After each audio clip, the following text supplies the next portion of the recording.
Love the woodwork in these old houses around downtown Omaha. Time to check out. Well, last night I finished my over 500-mile trek once I crossed the Bob Carey Bridge. Now I need to get home. But first, last night there was a gentleman that shared a beer with me that told me to stop by his shop today in Council Bluffs. He'd give me a free tune-up for my ride back. Now, I just need to find his shop, but first I gotta find a way across the Missouri River, which should be the Bob Carey Bridge. I feel like it's a maze of streets, constructions, detours. My phone navigation tells me to take a left when later it tells me I should have taken a right. Beautiful town though. I'm enjoying the ride. Eventually, I do find both the Bob Carey Bridge and my new friend's shop. It's called Extreme Wheels and it is a complete bike shop. I'm impressed. He tuned up my bike, upgraded the back rack. I got a new tire to match the other new tire that I bought, and my bike has never sounded so good, right up to the point where I did my somersault on Broadway and 7th.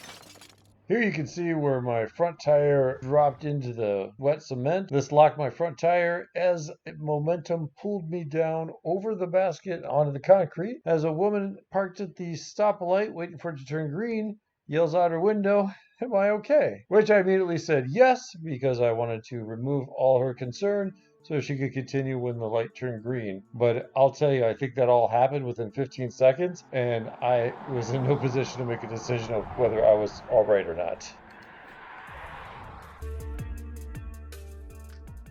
I pulled over because the steering was getting really bad, and what I'd found out was the pieces that come from the basket, the supports that go into the axle, the basket was dipping a little bit. Really, I had no tension other than gravity holding the axle into the front fork. Luckily, I didn't hit any bumps. It just wiggled a lot.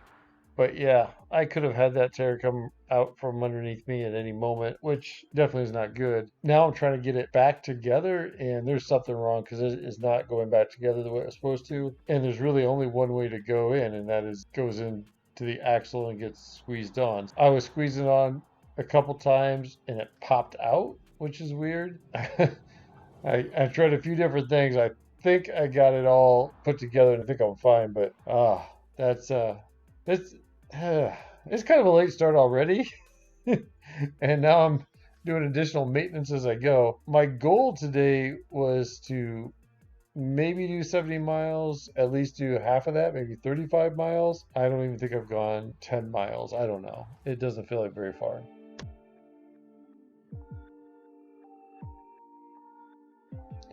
Initially, I was super angry back there with the incompetence of whoever set up those barriers until I realized that those barriers funneled me into that concrete rather than pushing me around it. So I think someone had set up a prank that could have actually caused some serious injury, especially if I was going the other direction and it would have thrown me into traffic rather than away from traffic.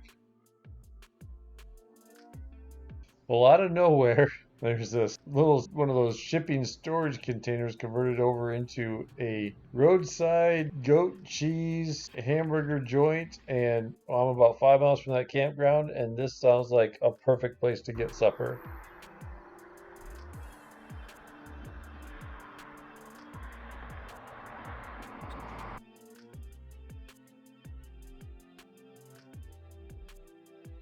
There's the pit toilet, and then you hike down this little trail, and there's several sites down here, way down there,